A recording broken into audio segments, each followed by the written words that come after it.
श्री कृष्णा मित्रों, राधे राधे। आपका आपके चैनल हर्षणम में हार्दिक अभिनंदन है। मित्रों पुत्रदा एकादशी किस दिन है, आइए जानते हैं। पुत्रदा एकादशी 21 जनवरी दिन सोमवार को है। इस दिन भगवान विष्णु की पूजा की जाती है। मित्रों पुत्रदा एकादशी वर्ष में 2 बार आती है, एक सावन मास में और एक पौष मास में।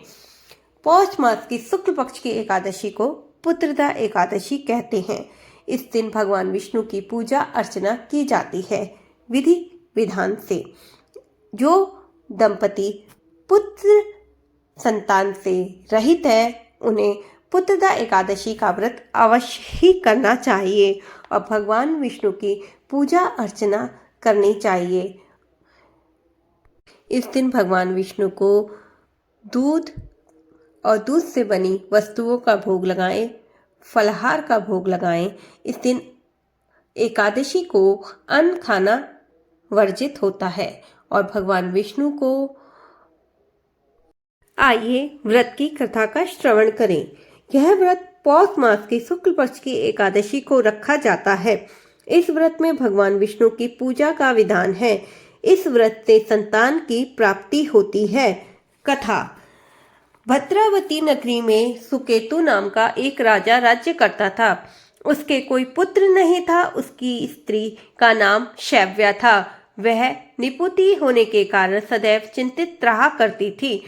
पुत्रहीन राजा के पितृ रो रोकर पिंड लेते थे और सोचा करते थे कि इसके बाद हमको कौन पिंड देगा। राजा ने पुत्र न होने के कारण बंधु बांधव, धन, हाथी घोड़े, राज्य तथा मंत्री इन सब में से किसी चीज से संतुष्ट नहीं था। वह सदैव यही विचार करता था कि मेरे मरने के बाद मुझको कौन पिंड दान देगा। बिना पुत्र के पितरों और देवताओं का ऋण कैसे चलेगा। जिस घर में पुत्र ना हो उसमें सदैव अंधेरा ही रहता है। इसलिए मुझे पुत्र की उत्पत्ति के लिए प्रयत्न करना चाहिए। जिस मनुष्य ने पुत्र का मुख न देखा है वह धन्य है।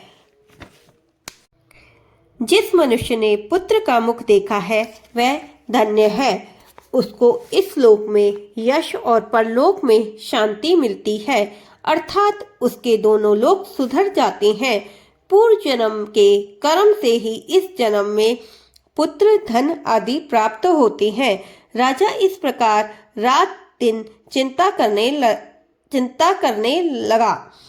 एक समय राजा ने अपने शरीर को त्याग देने का विचार किया, परंतु आत्मघात को महान पाप समझकर उसने ऐसा नहीं किया। एक दिन राजा ऐसा ही विचार करता हुआ अपने घोड़े पर चढ़कर वन में चल दिया। पक्षियों व वृक्षों को देखने लगा। उसने देखा कि वन में मृग, व्याघ्र, सुअर, सिंह, बंदर, सर्प आदि सब भ्रमण कर रहे हैं। हाथी अपने बच्चों और हथनियों के बीच में घूम रहे हैं। इस वन में कहीं गीदड़ और कहीं कर्कश स्वर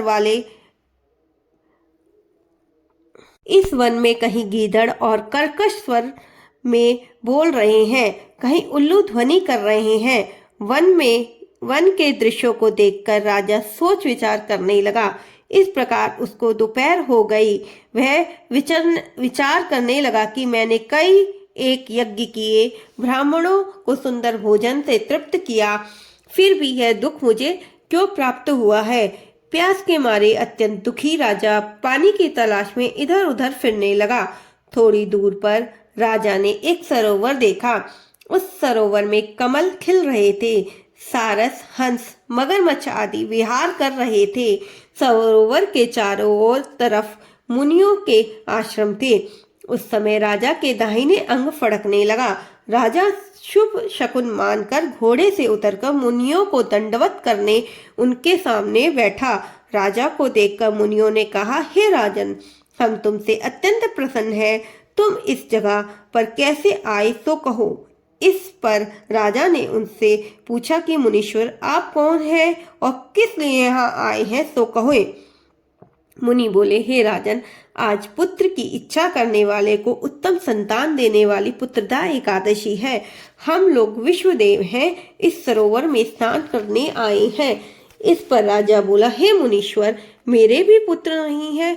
यदि आप मुझसे प्रसन्न हैं तो एक पुत्र का वरदान दीजिए।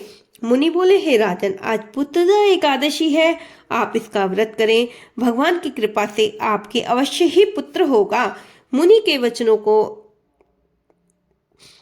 के वचनों के अनुसार राजा ने उस दिन एकादशी का व्रत किया और द्वादशी को उसका पारण किया और मुनियों को प्रणाम कर अपने महल को वापस चला।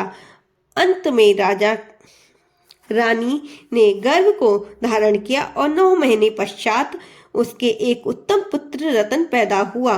राजकुमार बड़ा होकर अत्यंत वीर, धनवान, यशस्वी और प्रजापालक हुआ।